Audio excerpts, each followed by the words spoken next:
Salam saudara-saudaraku yang dikasihi Tuhan, dimanapun saudara berada, kiranya damai sejahtera Allah melimpah dalam hati dan hidup saudara semua.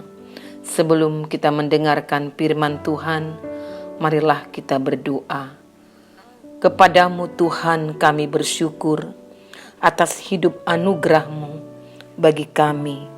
Hingga saat ini kembali kami mau mendengarkan firman-Mu. Roh Kudus-Mu kiranya menolong kami agar dapat memahaminya. Demi nama Yesus, amin. Firman Tuhan, Mazmur 90 ayat 1 sampai 12. Allah, tempat perlindungan yang kekal. Doa Musa, abdi Allah. Tuhan, Engkaulah tempat perteduhan kami, turun-temurun, sebelum gunung-gunung dilahirkan, dan bumi dan dunia diperanakkan, bahkan dari selama-lamanya sampai selama-lamanya, Engkaulah Allah. Engkau mengembalikan manusia kepada debu, dan berkata, kembalilah, hai anak-anak manusia, sebab di matamu 1000 tahun sama seperti hari kemarin apabila berlalu, atau seperti suatu giliran jaga di waktu malam. Engkau menghanyutkan manusia, mereka seperti mimpi, seperti rumput yang bertumbuh di waktu pagi berkembang dan bertumbuh, di waktu petang lisut dan layu. Sungguh kami habis lenyap karena murka-Mu, dan karena kehangatan amarah-Mu kami terkejut. Engkau menaruh kesalahan kami di hadapan-Mu, dan dosa kami yang tersembunyi dalam cahaya wajah-Mu. Sungguh segala hari kami berlalu karena gemas-Mu. Kami menghabiskan tahun-tahun kami seperti keluh. Masa hidup kami 70 tahun, dan jika kami kuat 80 tahun. Dan kebanggaannya adalah kesukaran dan penderitaan, sebab berlalunya buru-buru dan kami melayang lenyap. Siapakah yang mengenal kekuatan murka-Mu dan takut kepada gemas-Mu? Ajarlah kami menghitung hari-hari kami sedemikian, hingga kami beroleh hati yang bijaksana. Tema kita, memahami singkatnya umur manusia. Saudara-saudaraku, kita hidup hanya sekali, dan umur kita pun terbatas, tidak bisa diulang atau diperpanjang, sekali saja. Karena itu sebenarnya hidup kita sangat berarti. Tetapi pernahkah kita termenung dan bertanya pada diri sendiri, apa yang menjadikan hidup ini mengandung arti bagi kita? Kemana sebetulnya arah tujuan hidup? Apa obsesi kita dalam hidup ini dari hari ke hari? Nas renungan kita adalah doa Musa dari Mazmur 90 ayat 1 sampai 12. Musa meminta kepada Tuhan agar diajari menghitung hari-hari hidup dirinya dan juga bangsanya Israel. Betapa pentingnya permintaan ini, karena dengan bisa menghitung hari-hari membuat orang jadi bijaksana. Dengan menghitung secara tepat, maka yang akan kita peroleh adalah kualitas hidup, yaitu kualitas hidup seperti hidup Kristus. Kata menghitung dari nas renungan ini dipakai kata Ibrani mana, yang artinya menghitung, mempersiapkan, dan mendaftarkan. Orang percaya harus memperhitungkan atau memperkirakan bahwa umur hidupnya ada batasnya, 70 atau 80 tahun. Memang ada juga orang yang bisa mencapai usia lebih dari itu, tetapi tetap terbatas. Jika kita memahami bahwa ada batas umur hidup, maka kita akan mempersiapkannya dengan sebaik mungkin, karena di balik kehidupan di dunia ini masih ada kehidupan abadi.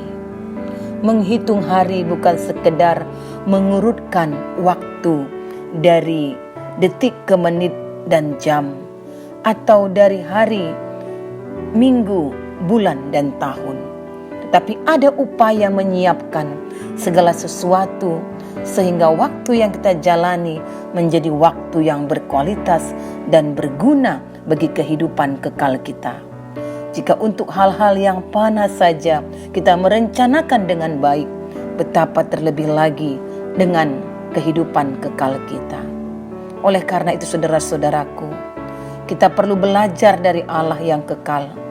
Bukan soal belajar teknik baru tentang manajemen waktu atau pengelolaan waktu di sini, tetapi kita harus belajar tentang pengelolaan hidup yang hanya dapat dilakukan oleh seorang yang dipenuhi dengan hikmat Tuhan. Hari-hari kita cukup lama, tapi juga cukup singkat di dunia ini. Oleh sebab itu kita harus mengelolanya dengan hati yang bijak. Pemazmur, tepatnya pasal 39 ayat 4 juga mengingatkan, di mana pemazmur berseru, Tuhan beritahukanlah aku batas umurku, supaya aku mengetahui betapa panahnya aku. Jadi, hidup ini dalam semua pencapaiannya harus merupakan suatu pelayanan yang setia bagi Allah, yaitu mengetahui apa yang Allah kehendaki dari hidup kita, baginya, bagi diri kita, keluarga, gereja Tuhan, dan masyarakat di sekitar kita. Saudara-saudaraku, kembali kita melihat nas renungan ini. Kita perlu mengetahui tentang kaitannya dengan penggunaan waktu yang Tuhan berikan. Yang pertama, kita selalu disadarkan bahwa betapa sedikitnya dan terbatasnya hari-hari hidup kita di dunia ini. Inilah juga yang menjadi tema renungan kita, memahami singkatnya umur manusia. Pemazmur tepatnya pada ayat 10 berkata, masa hidup kami 70 tahun, dan jika kami kuat 80 tahun, dan kebanggaannya adalah kesukaran dan penderitaan, sebab berlalunya buru-buru dan kami melayang lenyap. Ada sebuah kenyataan yang perlu kita pahami mengenai waktu hidup manusia di dunia ini, dan bagaimana menanggapi pengertian bahwa hidup ini sangat singkat dan sementara.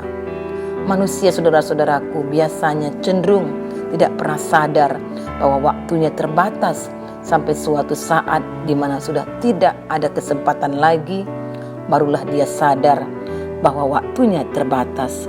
Manusia jarang merasa bahwa waktunya terbatas saat dia ada dalam keadaan baik-baik, sehat-sehat. Tapi ketika sakit keras dan tidak ada obatnya lagi untuk kesembuhannya, pada saat itu barulah kita sadar kalau waktu yang kita miliki ini sangat terbatas. Yang kedua, lewat nas renungan ini, kita pun disuruh mengevaluasi hidup yang sudah kita jalani selama ini.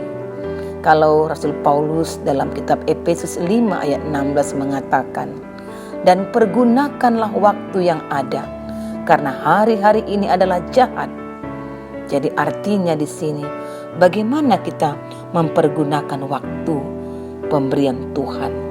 Sudahkah kita pergunakan waktu yang ada dengan baik? Jika sampai detik ini, langkah hidup kita telah menyimpang jauh dari jalan-jalan Tuhan, segeralah bertobat. Jangan tunda-tunda waktu lagi. Bertobat berarti kita menanggalkan manusia lama dan mengenakan manusia baru. Kita hidup menurut pimpinan roh dan tidak lagi menuruti hawa nafsu kedagingan kita semata-mata. Ingatlah, hidup kita ini sepenuhnya ada di tangan Tuhan. Maka kita harus hidup dengan kesadaran bahwa setiap hari yang kita jalani sekarang ini bisa saja merupakan hari terakhir bagi kita. Seperti apa kata kitab pengkhotbah tentang hidup manusia, tidak ada seorang pun berkuasa menahan angin, dan tiada seorang pun berkuasa atas hari kematian. Inilah yang dikatakan kitab pengkhotbah 8 ayat 8. Jadi saudara-saudaraku, untuk itu kita terus diingatkan.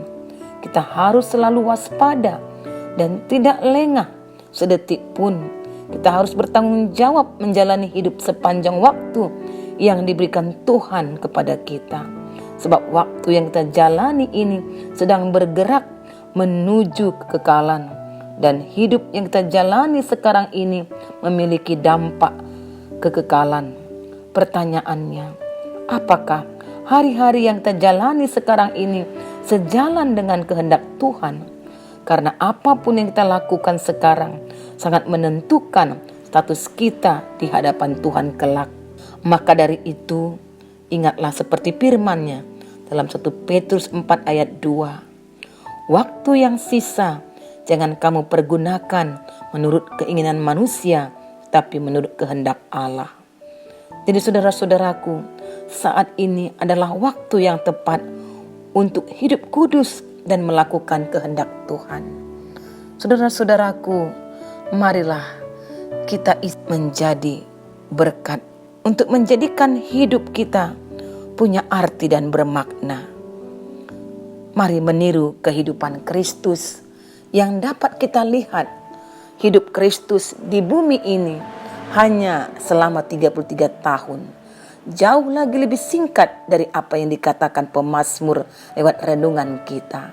Bagi Yesus, hidupnya adalah suatu pelayanan dan penebusan bagi banyak orang yang sesuai dengan maksud Allah terhadap umat manusia. Jadi Yesus mengarahkan hidupnya bukan kepada dirinya sendiri, melainkan kepada Bapanya di sorga dan kepada orang-orang sekitarnya. Itulah yang dituntaskan dan digenapi oleh Yesus dalam mengisi hidupnya sepanjang 33 tahun itu. Hidupnya bermakna karena ia melayani Bapanya dan umat manusia. Itulah kedalaman hidup seseorang, yaitu bila hidupnya bukan mengarah kepada diri sendiri semata-mata, melainkan kepada sesuatu di luar dirinya. Artinya, hidup bukan diukur dari panjangnya, melainkan dari isinya. Inilah yang harusnya kita ingat, saudara-saudaraku. Mari memaknai hidup ini dengan melakukan apa yang dikehendaki Tuhan. Mari berdoa. Terima kasih Allah, Sang Pemilik kehidupan kami. Pakai hidup kami Tuhan untuk menjadi berkat seperti hidup Kristus yang telah diisi dengan makna yang berarti bagi kehidupan orang banyak dan mempermuliakan nama Tuhan. Ya Tuhan, ini doa kami, dengarkanlah. Demi nama Yesus, amin. Salam saudara-saudaraku, Tuhan Yesus memberkati.